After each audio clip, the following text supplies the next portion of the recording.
Welcome everyone to Wrasslin Raw!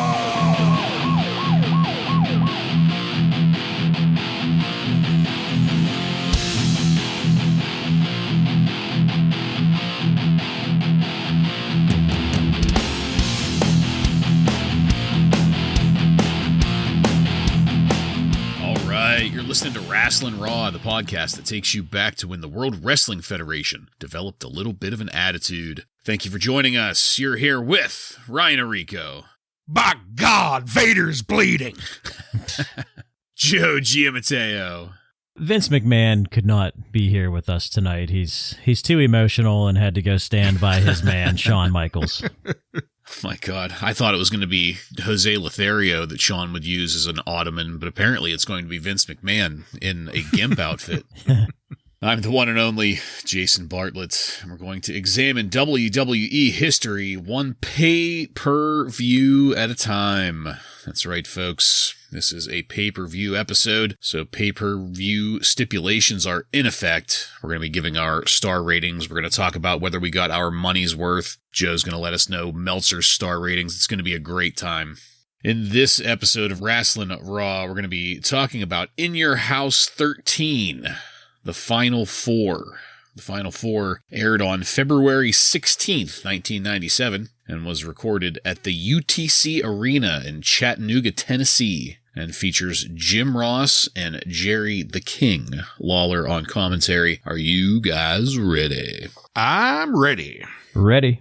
All right, then, let's get into it. This is going to start with a black and white video vignette of Shawn Michaels in slow motion celebrating himself. What does it mean to be the World Wrestling Federation champion? For Shawn Michaels, the most flamboyant, the most courageous, the most athletic champion ever, it undoubtedly meant the world, and therefore worth doing anything for except losing to Bret Hart.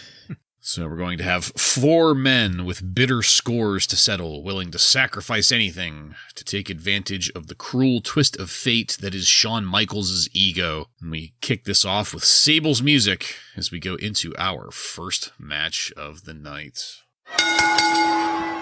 Marc Mero with Sable defeats Leif Cassidy by pinfall 9 minutes and 30 seconds. Now we know where all of Aldo Montoya's pinwheel pyro gimmicks got moved to. It's all on Mero now, and it just kept going forever. Sable needed sunglasses to stand there and look at it. Or something tells me she might be hiding a black eye back there. I don't know. I mean, we don't get any clarification on that, and I'll add on to that a little later, but it was just something that came into my mind here right at the start of this match. When the bell rang, it was clear that Leif Cassidy had gotten the jobber treatment. He was already there with zero introduction or fanfare. Jim Ross noted that the Wild Man has been more aggressive over the past couple weeks, as well as noting Mero's amateur Golden Gloves boxing skills. And I wonder if we're starting to lay the groundwork there a little bit. And Leif Cassidy was looking pretty decent here, but there was nothing much to talk about in terms of standout spots or action. Leif did spend a lot of time working Mero's knee, and I was really, really hoping to maybe see some bone poke through or something so that this knee injury could happen and we could not have Mero on our screen for a few weeks. And I also had to note that it was great to just have Jim Ross and Jerry Lawler on the call here. No Vince McMahon. They were complementing each other perfectly. And I especially loved Jim Ross describing the figure four leg lock that Leif was applying to Mero as hitting 7 different points on the human anatomy. When it was time for Mero to rally, he very quickly forgot about the injured knee. He remembered it just in time to limp while he was doing the Watusi, and the knee got better again so he could do the wild thing, and then the injury came back after the pin. Commentary continued to note the sunglasses on Sable as we moved along. And that's it. This was another one of those house show matches we've been talking about lately, made worse by the fact that it's Marc fucking Mero. And the sunglasses on Sable were the only interesting point for me, which between the talk about the boxing gimmick and... No, I'm serious. I'm pretty sure, if I remember correctly, that the way they started the breakup and the heel turn for Mero is that he started beating Sable. She was wearing sunglasses to hide the black eyes, like in storyline. I don't remember that, but there's a lot about Marc Mero I don't remember, so. Yeah. Well, I'm sure one of our listeners would be happy to point out if and when I am wrong on that. So we'll leave that for the future to deal with, but I can't wait. I know. With all of that being said, there wasn't anything like egregiously bad in this match other than it just kind of sat there and existed. So I'm going to go with 1 star for it. Joe, what did you think of it? Well, I think you're right about this whole Marc Mero Sable thing. I think this is the start of that angle, but unfortunately for Marc Mero, he will be destroying his knee very soon. You've been promising it forever, Joe. Very soon. Very soon. When are you going to deliver? Continues. When are you going to deliver on it? I guess they had to delay that angle a little bit. So I think you're right. But I did read last week in The Observer that they were going to try to go a different direction with Marc Mero and Sable. So that has to be it. I don't know any other explanation. Yeah, she's looking even more like barbed wire here. She's got the sunglasses and the leather outfit, the tits out, everything. Leif Cassidy puts on a figure 4. I was a little offended because it's just a routine move. I mean, the figure 4 is a very devastating maneuver that has been used as a finisher. And Leif Cassidy just has it out there as a routine move, which upsets me a little bit, but maybe it did some damage on that knee. Who knows? But I am sick and tired of Marc Mero or Wild Man Marc Mero, so I had to go dud here because I can't take it anymore. Yeah, I mean, my first note is Marc Mero's knee is still intact. Joe, where's this going to happen? Leif Cassidy, the way he had his hair and the ponytail and his mustache, I mean, he's just straight up Al Snow at this point, including his work style. We mentioned before his work style was getting close, but now he's got the look and the style. He's Al Snow, ready to move on.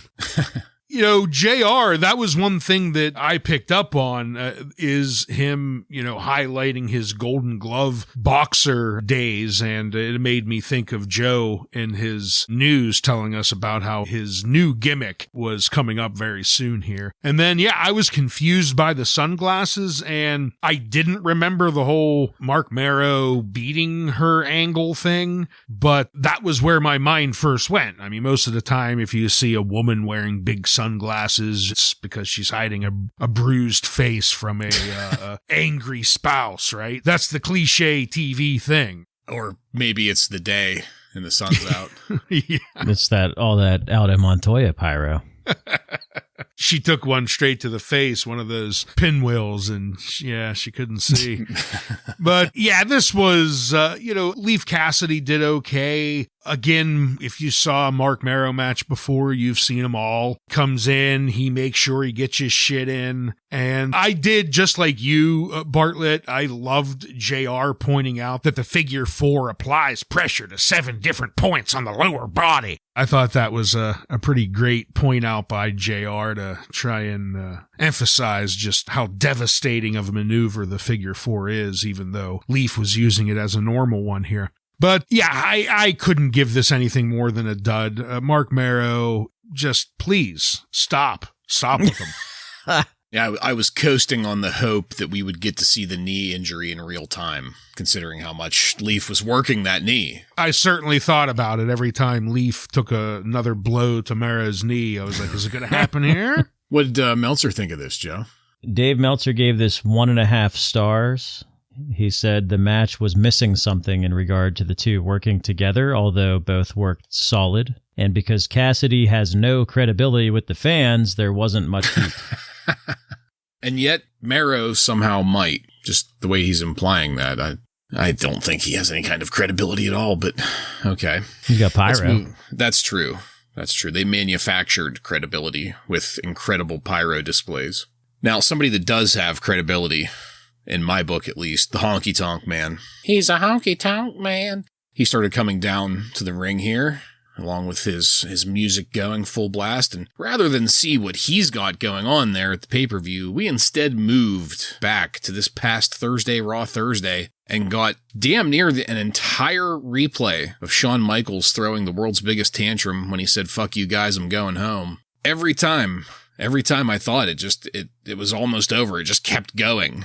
I really should have just fast forwarded it because the focus on someone who volunteered to give up the belt it was rubbing me the wrong way. He doesn't deserve all of this sympathy. And I know they're trying to just push the story a little bit further so they can get through to the new champion tonight. But whatever, the main event is going to need context because it's been somewhat slapdashed. And that main event tomorrow night at Raw is going to be needing even more context. But after this was over, we moved not back to the Honky Tonk Man, but to Kevin Oh My God Kelly, backstage with Psycho Sid. Sid cuts a promo that barely made sense, and this one revolved around time. Whose time, what time, I don't know. Just briefly, guys, Joe first, what did you think of Sid's promo here and the fact that we were introduced to Honky and then immediately ignored Honky? Well, I'm going to ignore Honky Tonk Man as well and not comment on that. But this in my heart. Psycho Sid interview, was this not like a complete ripoff of a Macho Man Randy Savage interview? The tone of his voice kept going higher than lower, then higher than lower. It just really reminded me of a total ripoff of a Macho Man interview.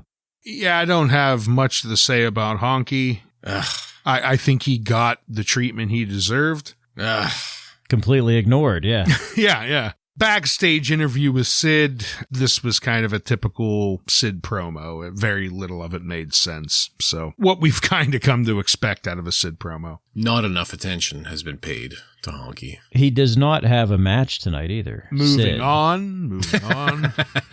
Oh, sure. Let's get to our next match.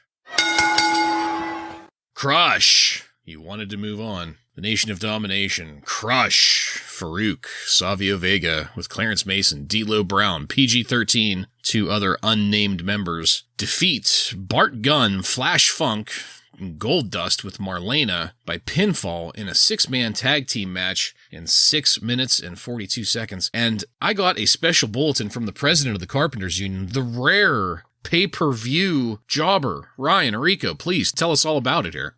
That's right, Bartlett. Bart Gunn is a special first ever pay-per-view jobber of the week. Oh, man. Bart Gunn was born on December 7th, 1965 in Titusville, Florida. Bart has used the ring names Barbacious Bart, Bart Brett Colt, Mike Barton, and Bart Gunn. Bart was trained in wrestling by Blackjack Mulligan and Boris Malenko, and in boxing by Ray Rinaldi, and made his wrestling debut in 1991 for Tampa, Florida-based International Championship Wrestling. He would spend 2 years developing his skills at the ICW before signing with the WWF. In May 1993, Bart Gunn debuted for the WWF as the kayfabe brother and tag team partner to Billy Gunn, a brotherly team of rodeo riding champions turned wrestlers going by the name the Smoking Guns. And he killed his brother like a month ago. Well, I'll get to that. I hope that's part of the story. Absolutely.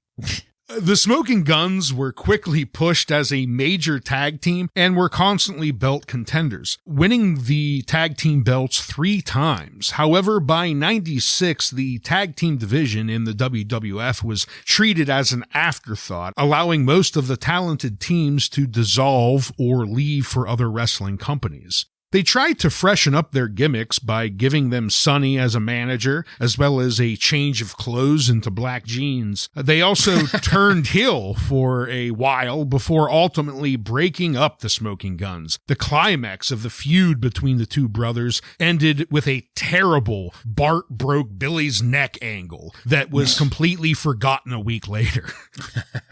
After the breakup, Bart started wrestling as a singles wrestler, but his extremely poor mic skills guaranteed his future. And by late 96, it was clear Bart has become a jobber.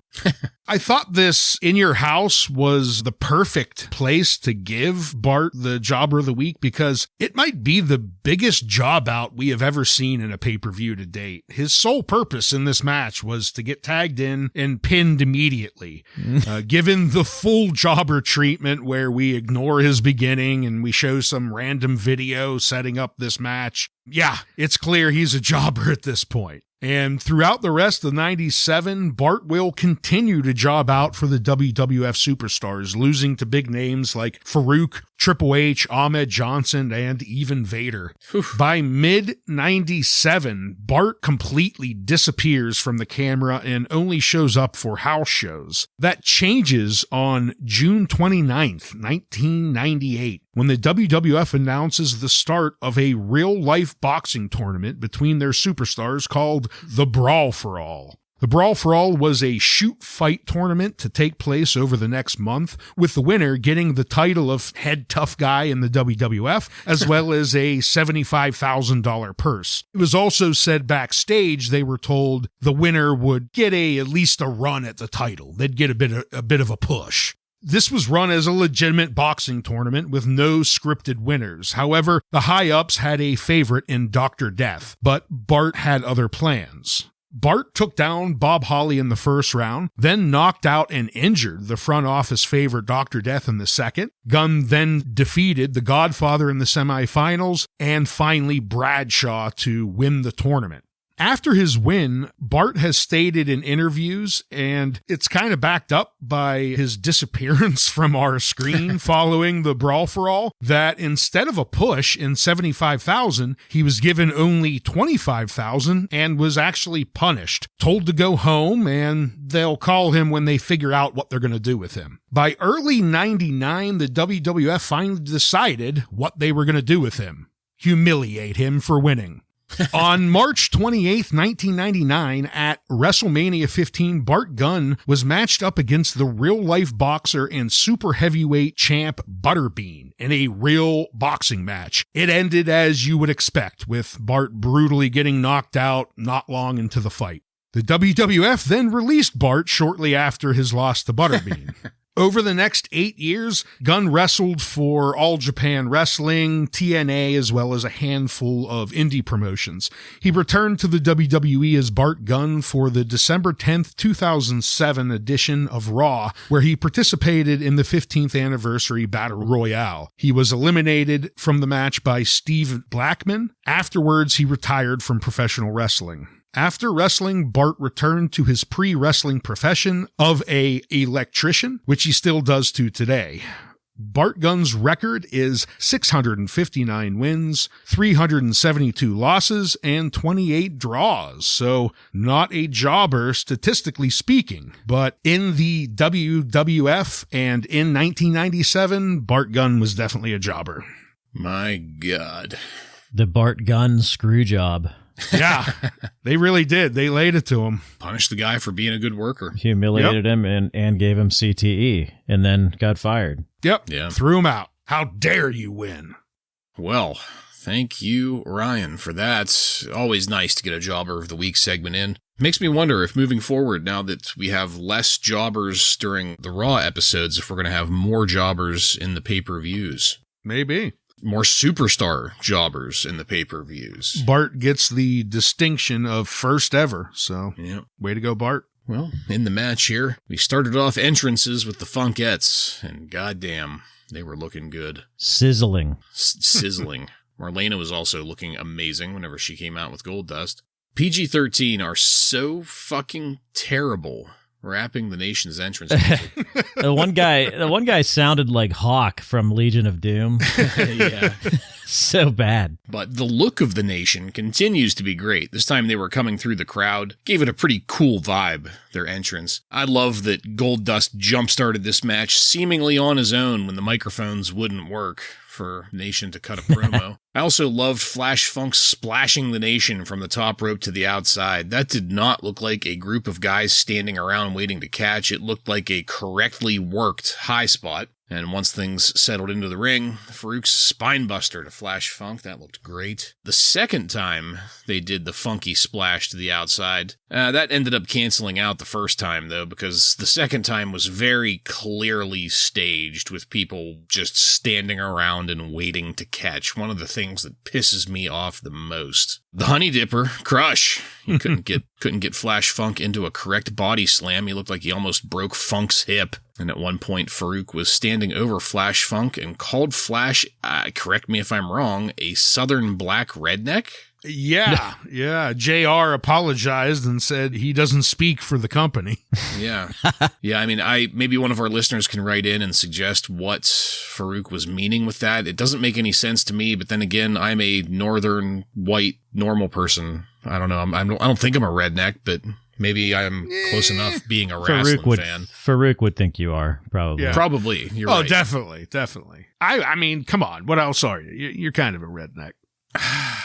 Now I'm having an existential crisis. Speaking of Bart Gunn was finally able to get into the ring, and Bart's work, all 3 seconds of it, looked great up until everyone flooded the ring. And then there were just really obvious spots after that. And as a matter of fact, things were so chaotic that I didn't even get a clear look at how the victory was pulled off. I just knew that Farouk pinned Bart Gunn, and that was it. And I don't have much more to say about this. It wasn't terrible, but wasn't great either. So I guess I'm just throwing it another 1-star rating for showing up. We made the card here tonight, guys. Ryan, what did you think of it? You know, right out of the gate, everyone gets a full entrance, and when I saw Bart not get one, I was a little worried for him. You know, at that point, I didn't make the decision of the jobber yet. The ending would certainly do that for me, but it didn't look good going into it. It started, Flash Funk looks good, as he typically does, and I really don't think we've seen him enough recently. He got his introduction a little bit ago, and then he kind of disappeared from our screens, but it's kind of sad that this match had no build-up. Do you remember them even mentioning it was happening? No. They're trying to tell us that Bart Gunn is feuding with the Nation, but I mean, I don't remember anything about that. I remember nothing about this 3-on-3 match being talked about. I remember Bart killing his brother Billy. Yeah. But that was 2 months ago. We haven't got an update on poor little Billy in months. He must have went to the wrong doctor. Told him couldn't work ever again. But after some solid work, Bart Gunn gets tagged in to immediately lose. I don't even think Goldust got tagged in. I don't think he got in at all, did he? He started. I thought he started the match. Maybe I thought Flash started it, but maybe Goldust started it for a second. I don't know. Goldust jump started it, but Flash Funk started after the bell. Okay. Okay. Yeah. So officially no Goldust in the ring, but yeah, I mean the action wasn't terrible. It was just kind of really short and had no setup. So I'm with you, Bartlett. I gave it 1 star. Yeah, to me, it's just a bunch of random guys up against the Nation of Domination. There's, like you said, Ryan, there's really no story going into this. It makes no sense at all. The entrances were kind of cool, I guess. Especially Bart's. Yeah, the Nation entrance, even though PG-13 sucks, their entrance is always still pretty good. And obviously the Funkettes are pretty entertaining. And, normally I would say that, I actually had noted that Crush was the weak link here, but after hearing more about poor Bart Gunn, I guess he's really the weak link here in this match. Well, I mean, I wouldn't call him the weak link. His action was good. I'd still say Crush is the weak link. I mean, Bart drew the short stick. I'll say that. Yeah.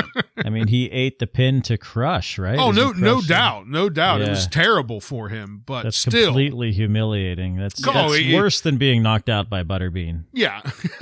Completely humiliated for sure. I'm just saying the weak link in wrestling still has to go to Crush. Yeah. Crush did earn the Honey Dipper nickname in prison. So, yeah. Weak link. But I do have to say that I really liked the work from Flash Funk here. I think this was the first time that I've really, really been impressed by him. He was very flashy, very funky, and I actually gave it 2 stars because of that. Oh. I mean, for me, it would have been a dud without him. So yeah. I agree with that. Yeah.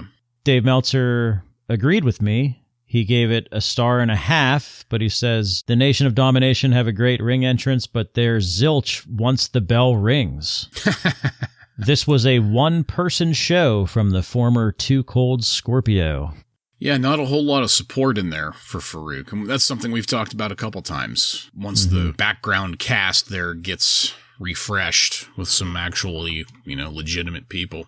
All right, let's move along to backstage. Backstage, Doc Hendricks was going to interview Stone Cold Steve Austin in the locker room. Stone Cold doesn't appreciate being second-guessed by Doc about his ability to win tonight, and then attributes the bureaucracy and politics that have held him back for the past 7 years, and calls Doc Hendricks a piece of trash multiple times. Good stuff. That brief segment will take us directly into our next match. Rocky Maivia defeats Hunter Hearst Helmsley by pinfall in 12 minutes and 30 seconds to retain the WWF Intercontinental title. I loved the aggression from Hunter to start this match out and the energy from both competitors. It felt like they were ready to give us a good match. The slaps in the corner looked and sounded good, so did the rope work and reversals that followed. And I just spent time watching this. It was great to have a match that could grab me and hold me like this one did. I mean, it wasn't a Match of the Year candidate by any means, but there is absolutely something to be said for energy, and energy put into the fundamentals. Even though we have already seen this match, it didn't feel stale. We only watched this match in contemporary viewing. This only happened a couple days ago that Rocky won the title from Hunter, and this still did not feel like a repeat. It felt just a little bit fresher. I liked how Rocky tried that same surprise schoolboy roll-up that he won the title with, and I really liked that Hunter was able to work out of it. That was just a neat little touch. You're fool me once, shame on me. Rocky's flying crossbody was pure poetry. We got a great camera angle of that, the way that Rocky just flung his limbs out there and stretched his fingers and just everything. He sold the shit out of that flying through the air. Phenomenal. And Rocky's reversal of rope work into a DDT, it got flubbed a little bit, but it also looked great. Just a ton of energy there. When Goldust walked out the entryway to taunt Hunter, though, I was immediately confused. Sure, the distraction was enough to have Rocky sneak in a belly-to-back suplex that transitioned into a bridged pinning combo for the win, but I didn't know why we needed to go back to Hunter and Goldust, and it confused me. And I was like, oh shit, more Marlena kidnap attempts, great. That's exactly what we need, right? Once Rocky left, though, Hunter and Goldust and Marlena remained behind, and I continued to stay confused until out of nowhere, a large, ripped woman with black hair grabbed Marlena. Is that a woman? held her in a chokehold there at the barrier. Marlena was injured in the assault. The unnamed attacker was dragged off by security. Thankfully, we had a camera trained on Marlena just prior to the attack and got to see it in full. Guys, the whole Goldust thing really had me going. Up until I saw Marlena being attacked, then it all made sense. Between the work in the ring and the unnamed attacker, I'm going with 3 stars for this match. Joe, what did you think of it? Yeah, I loved this match. I thought this match was better than the one we saw on Raw Thursday. I think that some of the stuff that Rocky did in this match was just, it's like, 4 days in between those two matches, but it seems like it's been a year. Like that's how much he's improved. So maybe he was just saving a little bit for this pay-per-view match. But yeah, that crossbody was incredible, but Helmsley kicks out of it. I thought it was over there. I thought there were probably at least 3 moments during this match where I thought it was over and it wasn't. So many near falls, such great in-ring storytelling, and Jim Ross and Jerry Lawler make it even better by telling that story. Just a great job by Rocky Maivia of selling. He's definitely showing improvement there for sure. They even teased that inside cradle that Rocky won with on Thursday. He snuck that on Helmsley, but Helmsley kicked out of it tonight. So again, just great in-ring storytelling. And then we get Chyna at the end, which, I mean, I got a soft spot for Chyna for sure. I think she's one of the more underrated pieces of the Attitude Era. Doesn't get enough credit. And this is the first time we see her. Fucking makes me pop my ass off. So I give this 4 stars. Oh. I agree with you guys. This was a really fun match to watch, and it didn't feel like a duplicate of the match we just saw a few days ago. You kind of worry about that, having it. So it wasn't a wild man Marc Mero match. Exactly. It wasn't a wild man Marc Mero match. Rocky Maivia had new shit to show us in this match. It wasn't just the exact same set of moves, on repeat. Let's get it done. This was good, fun wrestling. Right at the beginning, I loved the exchange of open hand slaps they gave each other. They lit each other up and it sounded great. And it just continued with two great athletes putting on a good show for the fans. Very little slowdown, maybe a chin lock here or there, but nothing they stayed in long at all. I loved the King saying that The Rock's haircut looked like Kid and Play. That was a blast from the past, and it does. Yeah. I mean, The Rock straight up has a Kid and Play haircut at this point. I was happy he pointed that out. Since you pointed that out, so he ditched the ridiculous tassel outfit. Did he ditch that on Raw Thursday too? Yeah. He had a more normal looking outfit Thursday. Yeah. I wanted to ask you guys that because I didn't remember. And then we're all going to point out that crossbody from the top rope because it was just impressive to see a guy of his size and height. And it was like one of those movie shots where he hung in the air for a minute. It was just, It was beautiful. Just all around a really, really great match. And Bartlett, I was with you when I saw Goldust come down initially. I was a little bit like, are you going to ruin the end of this match? But then we see the ninth wonder of the world. That was a payoff for everything at the end here. So, Joe, I didn't go quite as strong as you. I'm there with Bartlett there. 3 stars. Good, entertaining match and surprise ending. What'd Meltzer think of it? He seemed to hate it, I guess. He gave it 1 3/4 stars. He said, Helmsley again did a good job here in carrying Maivia to a match that at least had decent psychology. However, with Maivia doing more offense in this match compared to their most recent match, his lack of experience was pretty evident. I mean, a couple here and there, but nothing glaring. Yeah. I also want to point out that Dave Meltzer notes that Curtis Hughes is having some serious health issues right now with his heart, and that is why he is not there and will most likely not return. Makes us feel bad a little bit about us making fun of his uselessness as the enforcer, and I feel a little shitty now. Well, it makes me wonder, too, if that's what cued in China, like if that's why they brought her in. That could be, because at this time in real life, Hunter is dating her, right? Yeah.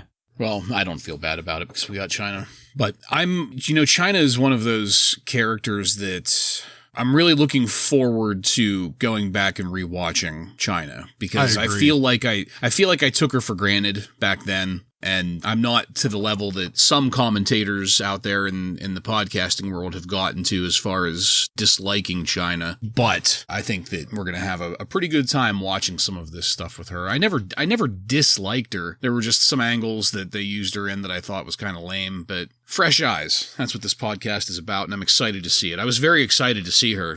Joe, I think you said it best when you said popping your ass off, as was I. Mm-hmm. All right, let's go. Oh, boy. Kevin, oh, my God, Kelly. He's going to be backstage with Vader. Kevin prompts Vader, and it immediately falls apart.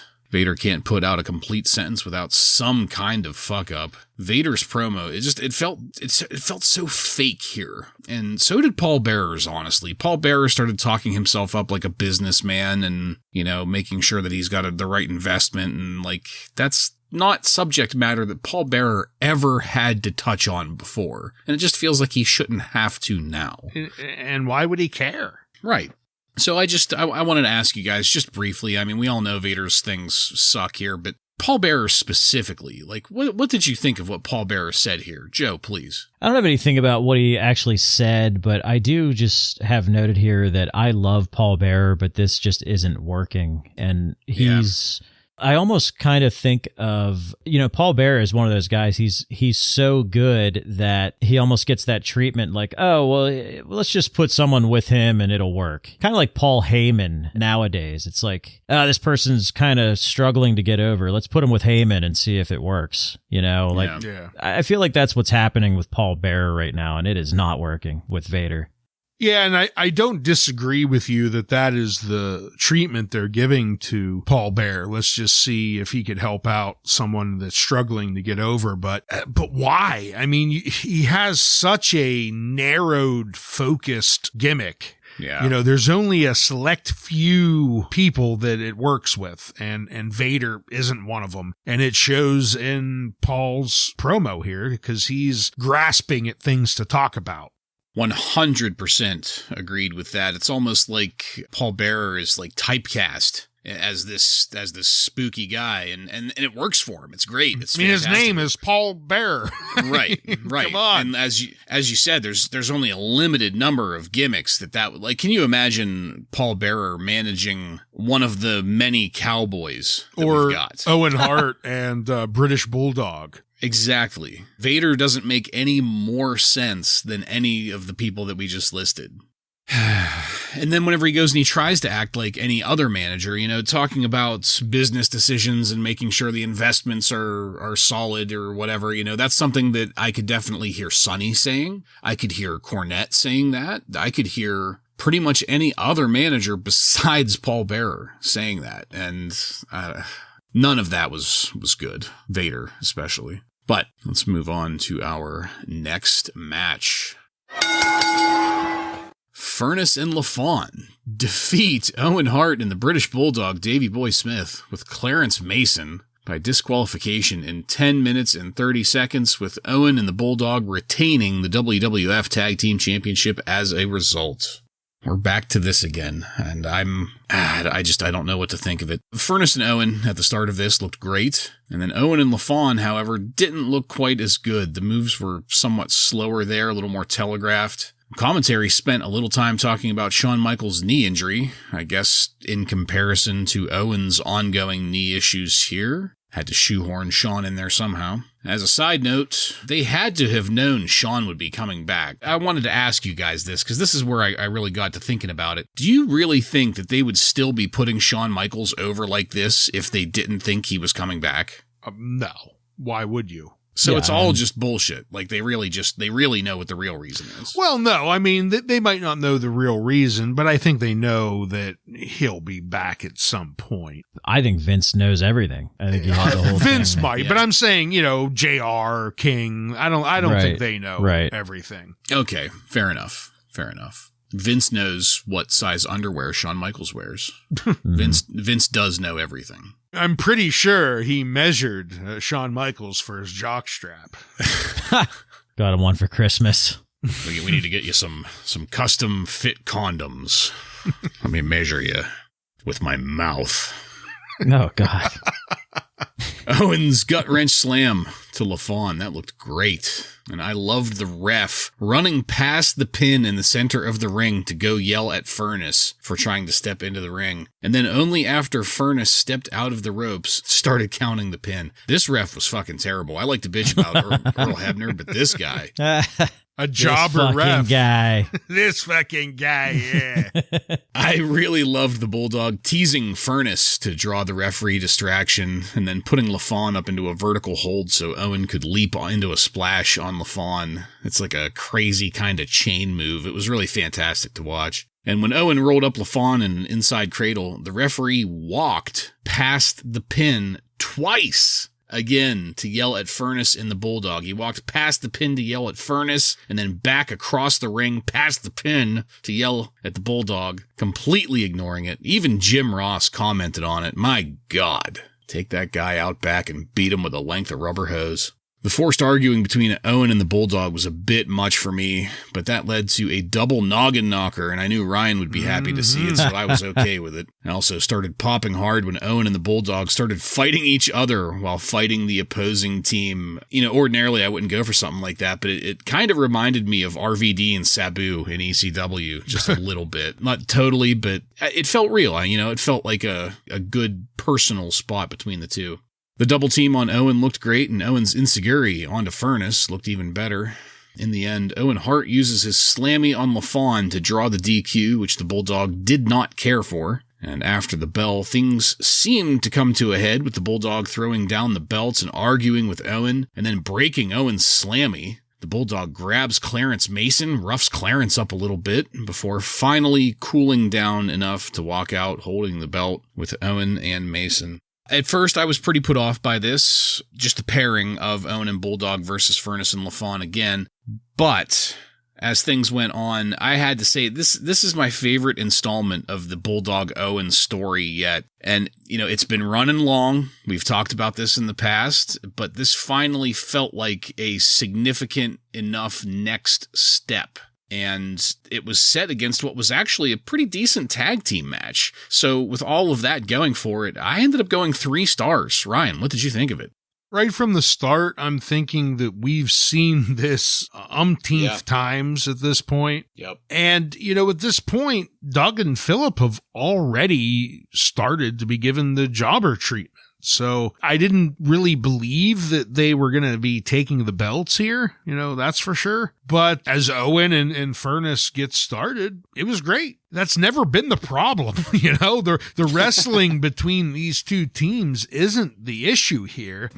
This match just really hammers home the current weakness of the tag team division. This match looks fine, you know, looks good. These guys work good as tag teams together. We're just completely burnt out on this match as fans because there's no one else for this new tag team to wrestle. We have to immediately put them up against the tag team champs, and once they lose that, they start getting buried. Bartlett, you said, yes, love the double noggin knocker, always going to love that.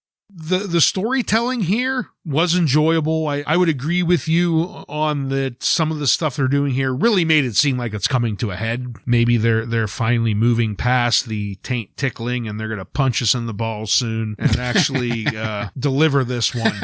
But as bored as I am with this pairing, they worked good together, and I gave it 2 stars simply because good action. Just we need to move on.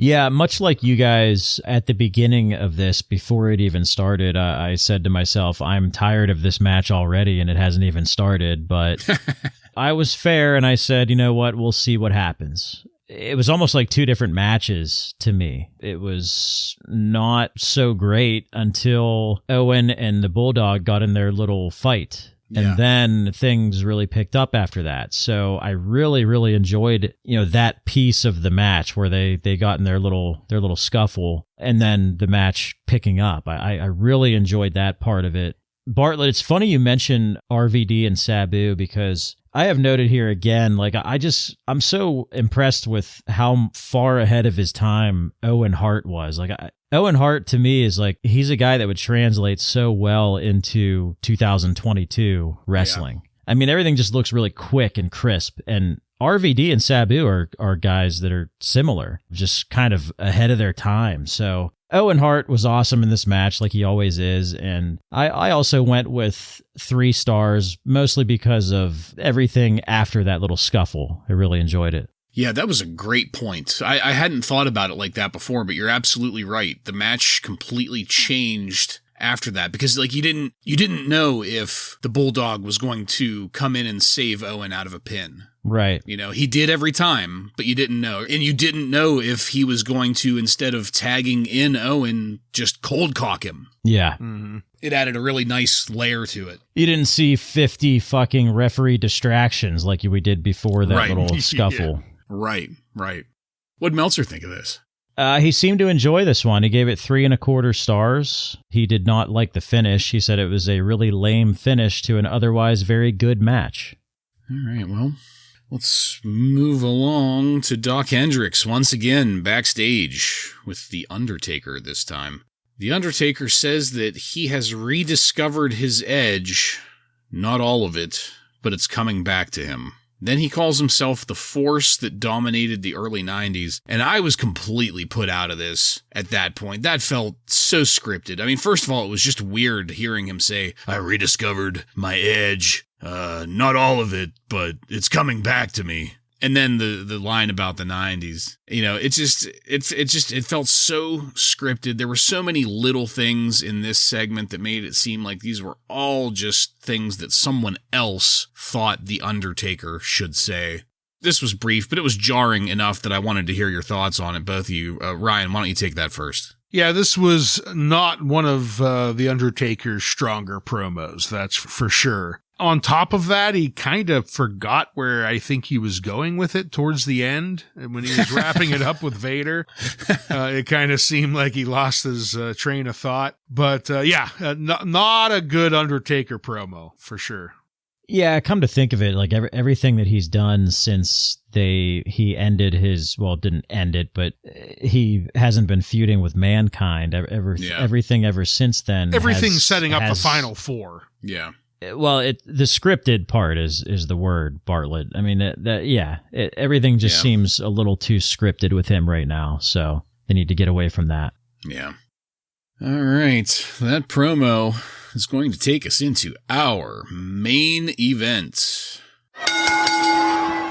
Bret the Hitman Hart defeats Stone Cold Steve Austin, The Undertaker, and Vader with Paul Bearer in a 4 corners elimination match in 24 minutes and 5 seconds to win the vacant WWF Championship. I wasn't aware, and I'm sure you guys might point it out to me if I might have missed it somewhere, that there would be such a robust set of stipulations here. And thankfully they gave us an on-screen graphic listing the rules of this match because that hadn't been touched on at all up until this point. Rule number 1, the match begins with all 4 superstars in the ring. Rule number 2, there are no countouts or disqualifications. Rule number 3, a superstar is eliminated when thrown over the top rope and both feet land on the floor a la Royal Rumble style, or by pinfall, or by submission. And rule number 4, the last superstar standing will be declared the new WWF champion.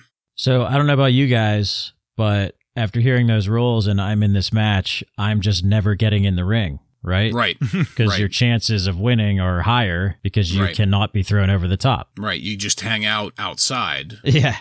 The order of entry into this match was Vader first, then Stone Cold, then The Undertaker, and then Bret Hart, with Bret getting the final promo in with Kevin Kelly backstage while The Undertaker's music was still playing. And I think Bret and The Undertaker both tied for the biggest pop of the night here. I loved Bret Hart's Calgary Hitmen jacket. It's funny that Ryan and I were just talking about that, and here he is wearing the Calgary Hitmen leather jacket going down to the ring.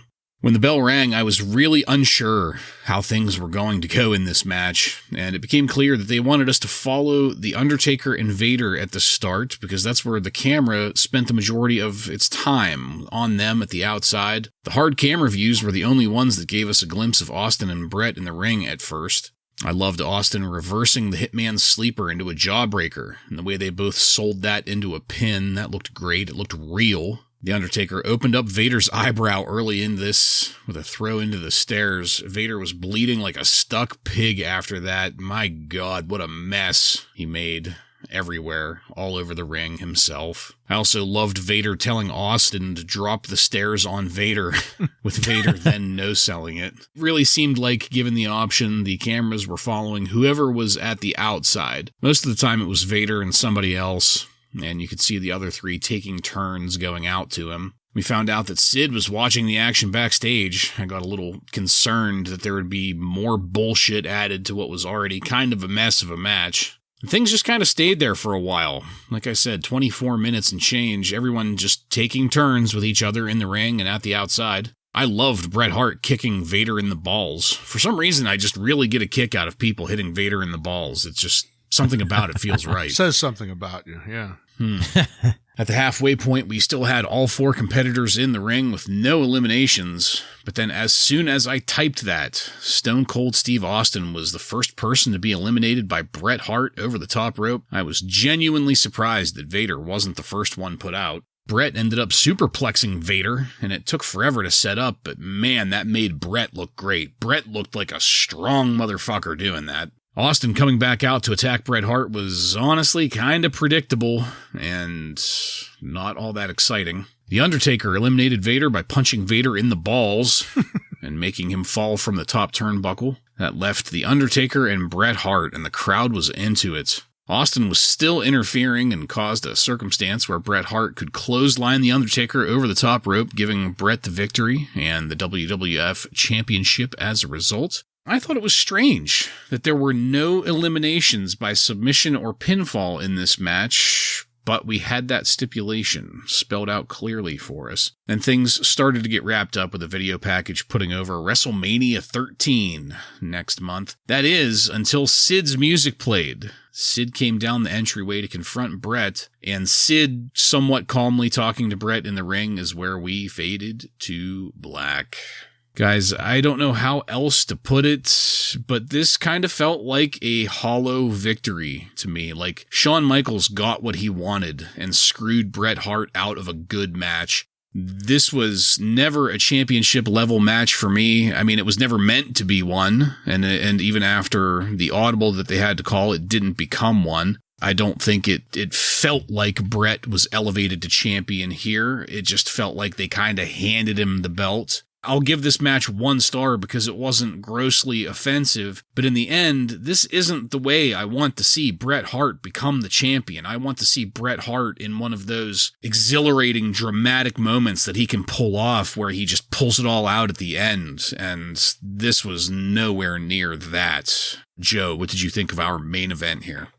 Man, I really went back and forth on this throughout the whole thing. Like, there were parts that I loved, but there were parts that I hated. Some of the stuff that I disliked was, again, we have a weak link here. Everybody knows who it is. Earl Hebner. He's highlighted in red today. Vader is doing so much talking and redirecting during this match that it was just so distracting. Like, he would start to whip someone into the ropes, for example, I guess we'll say Austin. And then you could clearly tell that Vader would put on the brakes and be like, no, let's do this instead. And they would just stop and switch it up. And this happened so many times, it was so distracting to me. And he just looked like he was out of gas most of this match. So that really just dragged it down for me. For what it was, I mean, you have 4 guys in the same match here. It's going to be chaos. And that's really what it was. There were some good parts, like when Vader got eliminated, the building was shaking. The camera was shaking. Like, so Austin got tossed out first. So at that point, I said, okay, this has to come down to Vader and someone else at that point. Yeah. Maybe you'll get that satisfying victory that you wanted, Bartlett, because Vader was next to be eliminated. He was not in the final 2. And when he got eliminated, the place fucking erupted. I don't know if that was because, I think it was a little bit of both, because they wanted Vader out of there and because The Undertaker eliminated him. I think this crowd was behind The Undertaker this whole match. But unfortunately for the WWF, they had to, like you said, call an audible with, Shawn Michaels fucking everything up like 3 days ago. So they probably knew at this point, Taker would get his redemption at Mania and they're going to do their double turn with Austin and Bret Hart. But I don't know. I mean, there were some things that I liked about this. I liked that the way that Vader got eliminated and the crowd really into it. I really liked, there was a point where Bret Hart was running up behind The Undertaker, like you see in the Royal Rumble, where they sneak up on a guy and toss him out. And The Undertaker just turned around and grabbed Bret Hart by the throat and gave him a choke slam. I fucking loved that. I thought that was awesome. So yeah, there were parts that I loved as much as parts that I hated. So I went with 2 stars. I think it was very chaotic, but not really that bad. Yeah, that's a good way to describe it, and unfortunately that isn't what you want out of your main event. It starts off with everyone kind of looking okay here. Vader's certainly the weak link. He gives a belly-to-belly suplex on the Undertaker that he barely gets Undertaker off his feet. But then Vader gets cut on the outside, and he just starts bleeding fucking all over the place. And after that, this match kind of went into the same problem that I have with the Royal Rumble, with there being just too much going on and losing focus on too many aspects of the match as you try and focus on separate people fighting. That's going to be a problem here, and it definitely was. Vader, what was up with Stone Cold Irish whips Vader towards the ring stairs at one point, and he completely dodges the stairs and then like clotheslines the bell guy.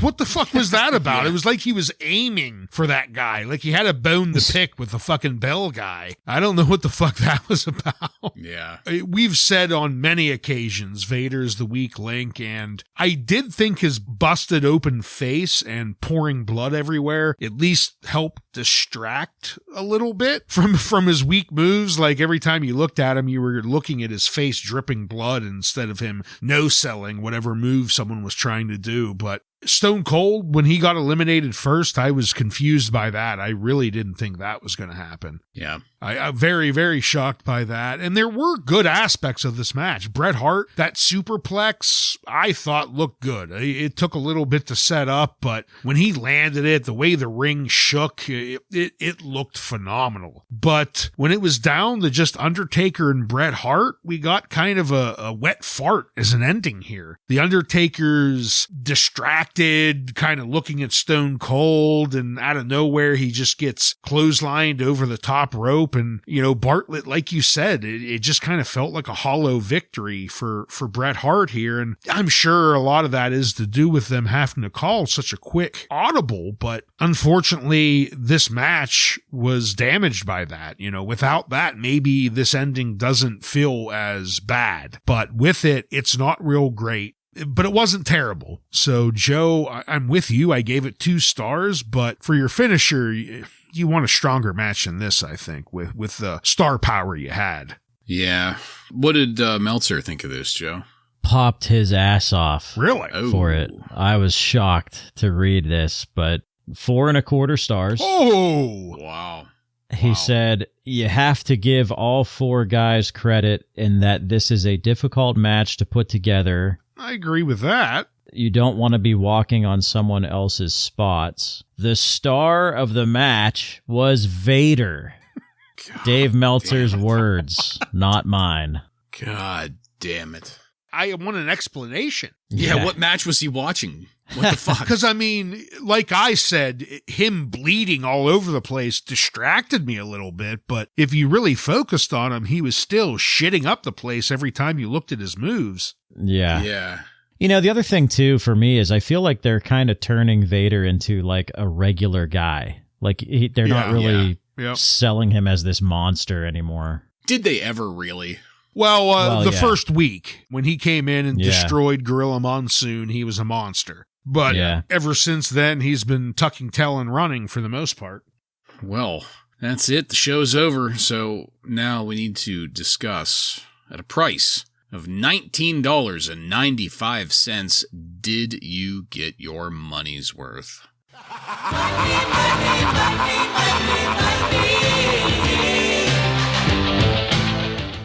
Ryan, please, why don't you go first?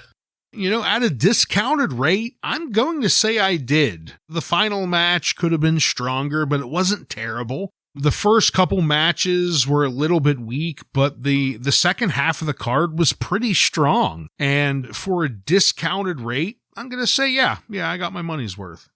Yeah, I agree. I think the main event, was okay given the fact that, they had to call that audible 3 days ago. So I think that it was okay, giving them the benefit of the doubt there. The tag team match was better than I expected, so that was good. And I really enjoyed the Rocky Maivia and Hunter Hearst Helmsley match and the debut of Chyna.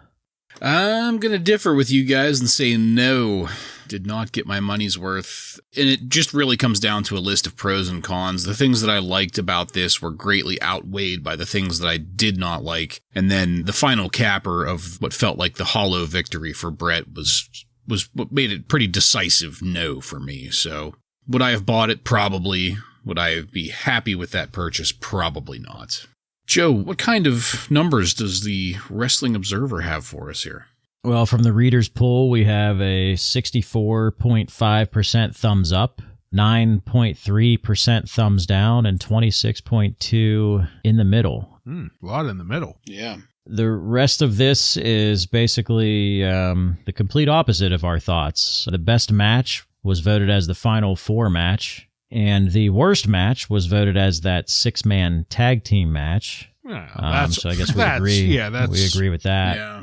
But Dave Meltzer goes on to say, with the exception of a hot main event that decided its new champion, the WWF's Final Four pay-per-view show was not particularly eventful. The show was built more than any WWF show to date around one match, and that match delivered. So he really enjoyed that main event match. A little bit of news from Dave Meltzer on Vince McMahon. He said apparently Vince McMahon wanted to be backstage to make sure all the egos would be in check in the Final Four match and everyone understood what was expected of them.